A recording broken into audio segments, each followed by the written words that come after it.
What's going on, guys, and welcome to another episode of Three Wide. My name is Tom Littermoser, and today is going to be something a little special.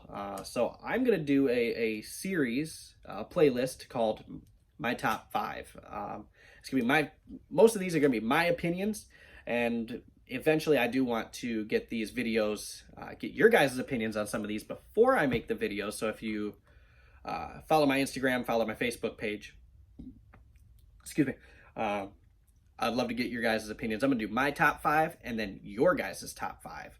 I'm going to put a whole bunch of options on there. I want you guys to vote on them, get your top 5s as well. But today, because this is the first video, this is just my opinion. But I would love for you guys to leave your comments below what you think are the top 5 most emotional moments in NASCAR history. And then I will do another top 5 video with just your guys' opinions on it later on. But anyways, so my top 5 most emotional moments. Number 5, that was the King, Richard Petty's retirement at Atlanta, 1992, his final start. President Ronald Reagan gave the command to fire the engines. He was a little late to the race, but he gave the command to fire engines over the phone on Air Force One, which was pretty cool. We'd never seen that before. I hadn't seen it after until obviously this year with Donald Trump attending the Daytona 500 before it ended up getting rained out on that Sunday. But anyways, his last race, which was an abysmal failure, he did not finish well at all, which is a total shame to kind of put your career out in that way. But it had been a couple of years since he had won. He'd had some decent performances, but just wasn't quite the Richard Petty that we all knew from the 60s, 70s, and the 80s. But nonetheless, Jeff Gordon's first start, you got Ronald Reagan attending. There was that great shot of Air Force One kind of coming in and landing behind the backstretch. That was really cool. But either way, just a great day in NASCAR. Kind of brought emotions to a lot of people with the retirement of Richard Petty. Number 4, Dale Earnhardt Sr.'s win at the Daytona 500 in 1998. Absolutely an emotional race. 20 years of trying and 20 years of disappointment, he could never get that win. He could never accomplish it. Whether it was a failure, running out of gas, even leading on the last lap, going into turn 3 down the backstretch, he just couldn't get it done. Finally, he had the lead with just a few laps to go and ended up pulling that yellow and checkered flag finish. And gave him that win, which he celebrated in turn by doing something he had yelled at some of his drivers at DEI for doing, and which was a burnout. He went and spun that car out and did a big old burnout in the infield. That was really, really, really cool. Kind of to tie into that emotional moment. He goes and he drives down pit road, and every single crew member, whether it was a NASCAR crew member, a race team crew member, or a media crew member, they were all lined up on the inside of pit road to slap his hand as he drove by and congratulate him for something that hadn't happened in 20 years. Definitely a cool moment. That's for sure. Number three, in my opinion, is Jeff Gordon's last win at Martinsville in 2015. Jeff Gordon had no business winning that race. That was Joey Logano's race. Hands down, no one could touch him. But we all know what happened next. With just a handful of laps to go, Matt Kenseth made a decision which, in my opinion, probably hindered the remainder of his full-time Cup Series career for the next year or two. But it happened. So he ended up just junking Joey Logano's car going into turn 1. Logano cleared him. No, maybe no, was the call. And he just shoved that car into that outside wall. I think he made more fans in that 10 seconds of driving than he had ever made in his career. But that ended up opening the door for Jeff Gordon, who was running second, to take over the lead. Ended up making the decision to take the inside line, which it's Martinsville. Who wouldn't? Actually, no one wouldn't. But he ended up a side-by-side battle for a couple laps with Jamie McMurray in the one car. But he had the inside line and he prevailed and got that last win. And as soon as he's crossing that start-finish line, they played the radio from his car, and you just hear, "Woo! We're going to Homestead!" Alan Gustafson telling him, "Burn it down, burn that thing down." Comes around to the stripe and just parks it. Gets out of the car, throws his arms up. I mean, he is. I've never seen Jeff Gordon that happy ever. And I'm a huge Jeff Gordon fan. I was a Gordon fan since '92, since the day I was born.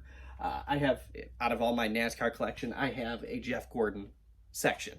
Behind me is a bunch of other cars. Nothing is put together like the Jeff Gordon stuff. But I've never seen him get that emotional over a win, except for his first one, obviously. But that was really, really cool to see, and you could just tell the genuine excitement and happiness out of that whole team and the whole track. I don't think many fans actually left until 15, 20 minutes after the end of that race. And for that to happen at Martinsville, where he was so dominant for years, that was just really cool. Number 2, this is one that I think you guys would most of you guys would have probably on as your number 1 pick.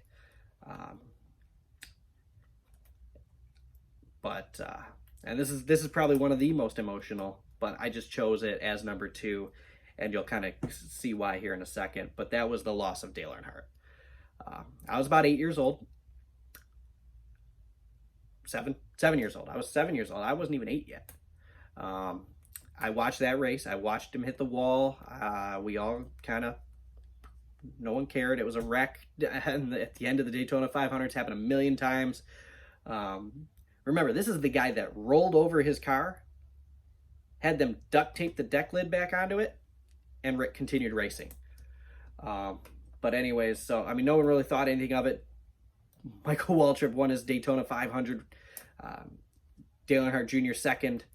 But obviously we all saw how that ended up, unfortunately. And it was just, you could see the look in Mike Helton's face when he says, we regret to inform of the passing of Dale Earnhardt.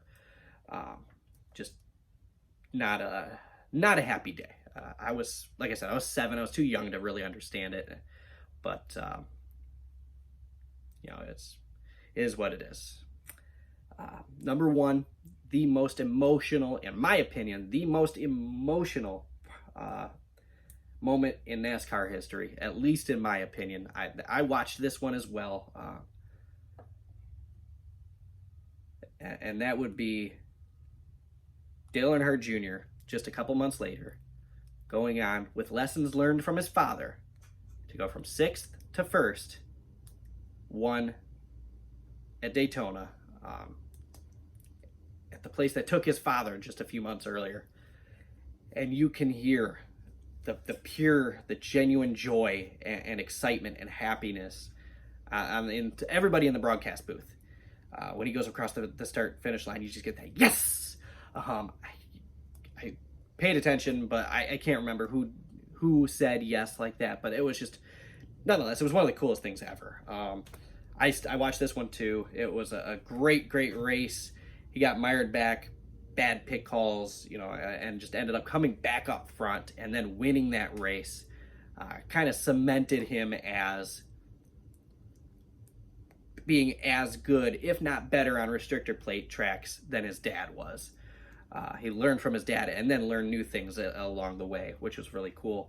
But he comes up to the start-finish line, and he did exactly what his dad did in 1998 for the Daytona 500. He did a burnout in the infield grass. And Michael Waltrip, who didn't get to celebrate his Daytona 500, unfortunately, comes up, pulls up right alongside him, gets out of the car, and he's throwing his arms up in the air. They're both celebrating. The big embrace, big hug. They're standing on the roof of the car. Both Mikey and Junior stand on the roof of the car, fist pumping, and both of their pit crews from DEI. And then you also had Chocolate Myers and the crew from Dale Earnhardt's car, from the number 3 car, who was at the time Kevin Harvick's pit crew, they go out there and they're all celebrating. So that was just a really, really emotional race, and something that I don't think we'll ever see again. And obviously with the entire situation, I hope we don't ever see again, because that would mean we'd have to lose someone else, and thank God we don't. But anyway, thanks for watching. I do want to ask you guys for a huge favor, and that would be to please leave in the comments. Let me know what you guys think are the top 5 most emotional moments in NASCAR history. And we'll get those voted on, and we'll get you guys mentioned. If you came up with the choice, we'll get you mentioned in the next video. But thank you guys so much for watching. Please like, subscribe, and hit that bell icon so you can make sure you don't miss an episode of Top 5 here on 3 Wide.